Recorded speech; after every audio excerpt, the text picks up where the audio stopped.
Welcome everyone to History Gone Wilder, part of Half History Will Travel. I'm your host, the Wilder historian, Dr. Lucas Wilder, and last time, Ulysses S. Grant used his reinforcements to push out from Pittsburg Landing. William Bull Nelson's division was unable to move the Confederates on the Union left. Now the battle shifts to the northwest. If you like what I do, please consider subscribing to the channel if you haven't done so already, join the Patreon page, and purchase something from one of my online stores. Every little bit helps. Thank you.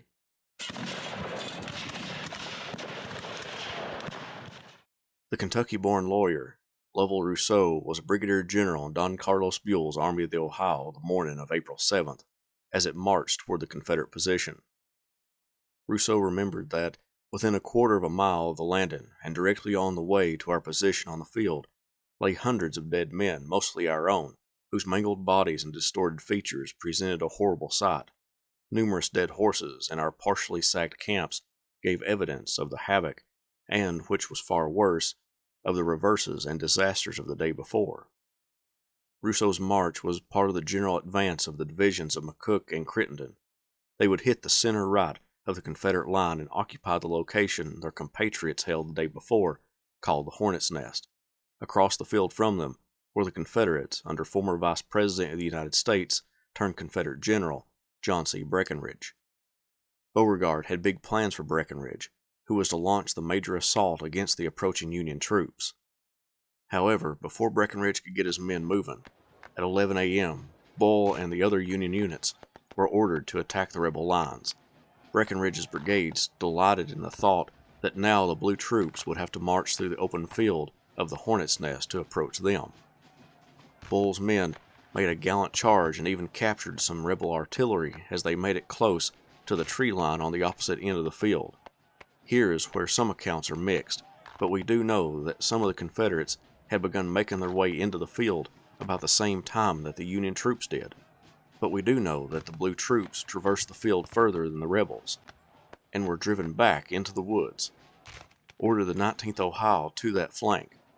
Bull and Smith worked tirelessly to regroup Bull's men, and miraculously they had reformed a couple of regiments by the time that Statham and Bowen's brigades approached the tree line and the blue troops defending it. At least 2 times the blue troops attacked the advancing rebels, and the galling fire forced both Confederate brigades to fall back and seek some protection. Statham's men halted in the open field where Union bullets found them after a short stay. They moved into the trees and attempted to reform their shattered ranks. As they moved back, the Union regiments made an appearance again at the north end of the field, but they were kept in check by a well-placed canister fire from Stanford's artillery battery. The 47th Tennessee heeded the call for reinforcements at Corinth and joined Breckinridge's ranks, and the new troops helped to stabilize the depleted ranks. While much of the fighting occurred between the brigades of Bowen and Statham and Bull and Smith, Rousseau sent in his brigade, but met Trebu's brigade to the northwest of Duncan Field. Rousseau was the hinge between Grant's army and Buell's army, and Rousseau was incredibly concerned about his right flank. When the Confederates fell back to the safety of the woods, Anderson approached Trabue to aid him in attacking the Union line. Trabue refused, but it wouldn't be long before Braxton Bragg approached them and attached the 4th Kentucky and 4th Alabama Battalion to aid Anderson.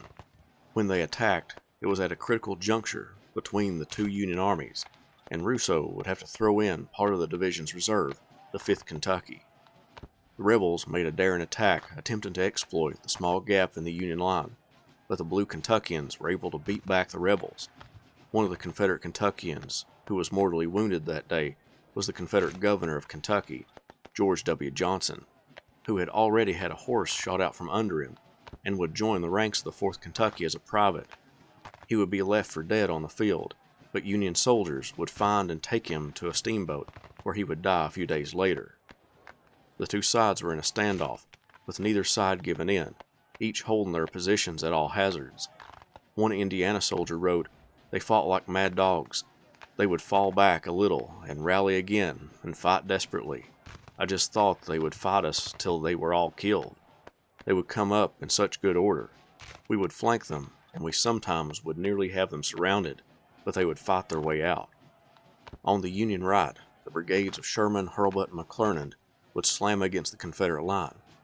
Some rebel regiments had gotten separated from the brigades and found themselves alongside troops from different corps or divisions, but it still remained a strong line. Just like the Union troops in the center and on the far left, Grant's right flank would throw themselves up against a stubborn Confederate line. The Confederate left was the least secure of either flank, and many of the regimental commanders saw it for themselves, as it was not well anchored, and when Grant ordered his men forward, the rebels were not satisfied with merely defending the ground. Generals like Braxton Bragg and Benjamin Cheatham ordered their men forward to stymie the Union assaults. A bloodbath ensued as each side threw lead into the other. Shaver's brigade was hit hard by musketry and artillery fire. A shell exploded over Shaver's head, knocking him unconscious. He awoke all alone on the battlefield, seeing neither friend nor foe. His brigade moved back to regroup amid the chaos of stragglers and unaffiliated regiments. Wood's brigade also took heavy casualties from some well-placed artillery and fell back to regroup. Nevertheless, the battered Confederate and Union forces struggled back and forth.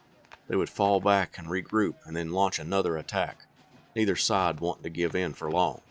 In a unique moment in the battle, Charles Wright of the 81st Ohio remembered seeing a black man run forward with a cartridge box and rifle, placing himself behind a tree and firing into the Confederate lines. As he fired away, he would glance at the Union troops, give them a smile, and continue firing. What transpired next was debated among veterans of the Army of the Tennessee, but elements of Marsh's brigade began to break apart, and many pointed to the 53rd Ohio as the first regiment to fall back, compromising the integrity of the entire line. After the 53rd made their way back to the rear, the rest of Marsh's brigade began to crumble. Hugh Carlisle, a member of Marsh's brigade, relayed a story exemplifying how battle confuses soldiers. A comrade who had gotten excited and shot his rifle with the ramrod still in the barrel ran over to Carlisle and asked if he could use his ramrod. Carlisle told him that he had to use his own ramrod, and told him to throw his rifle away and grab one laying around with a ramrod in it. The soldier stated, "I believe I will. I never thought of that." Carlisle concluded, after a battle it was nothing unusual to find a ramrod sticking in a tree where it had been shot by some excited fellow. To the north, the Union and Confederate lines were reported to be no more than 30 yards apart when firing volleys. No shelter could be had for the prone soldiers except within the tree line. To the south, Cleburne's brigade was playing a defensive role until Bragg ordered his brigade forward. Cleburne protested that they would be cut to pieces because their flank was unsecure, but Bragg ordered it in anyway. As Cleburne moved his brigade forward, artillery fire shot out in front of his men from their own artillery. They hunkered down in a ravine until the artillery duel was over. When he moved forward, the thick undergrowth prevented him from seeing the enemy, and his men were cut down by the Union musketry. He was obliged to fall back. Further to the north, Lew Wallace's division, which hadn't engaged with the Confederate main line, approached the rebel flank. The troops, under the command of Zachariah Dees, first encountered this new Federal division, and with pressure from their front and now their left flank, they were compelled to fall back, along with the brigades to their right. Although the attack came as a surprise to the rebel commanders, they worked tirelessly to hold the brigades together despite pulling back. It was a little after noon when Beauregard pulled back and formed another line after Wallace had outflanked him. The Confederate right was still in pretty much the same place it had been since 10 a.m., but now the left would be tested even more as Federal troops concentrated against it.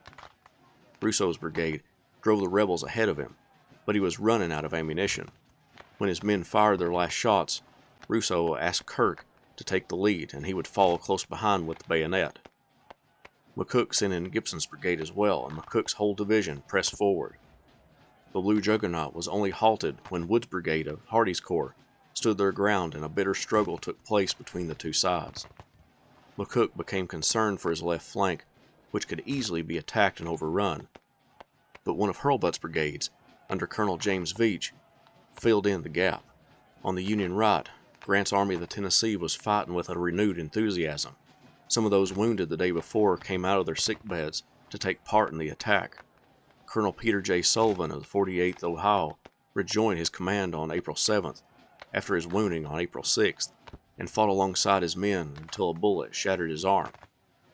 On the Union right, Wallace made another flanking maneuver to force the Confederates to fall back. Couple that with McCook driving further into the rebel lines, and it nearly brought disaster for the beleaguered Gray troops. The pressure was too great, and Beauregard had to pull back to another position closer to the Shiloh church. During the middle of the day, Beauregard had personally led at least 2 advances against the Union columns in an attempt to stymie their attacks, but by 2 p.m. the Confederate commander knew that there was no use to continue the fight. A withdrawal was needed. As each unit pulled back, elements of Breckinridge's corps constructed a defensive line to hold back the approaching Federals. In one of the last Confederate assaults of the battle, Colonel Looney cobbled together around 1,000 men, of which the 38th Tennessee was included, and charged to blunt the blue-coated soldiers to help buy time for their comrades to safely get on the road back to Corinth. Defeated, the Confederate Army made its way back to the Mississippi town from which they began their advance on Grant's army. Over the next couple of days, the exhausted rebels straggled into the fortifications of Corinth, prepared to defend it.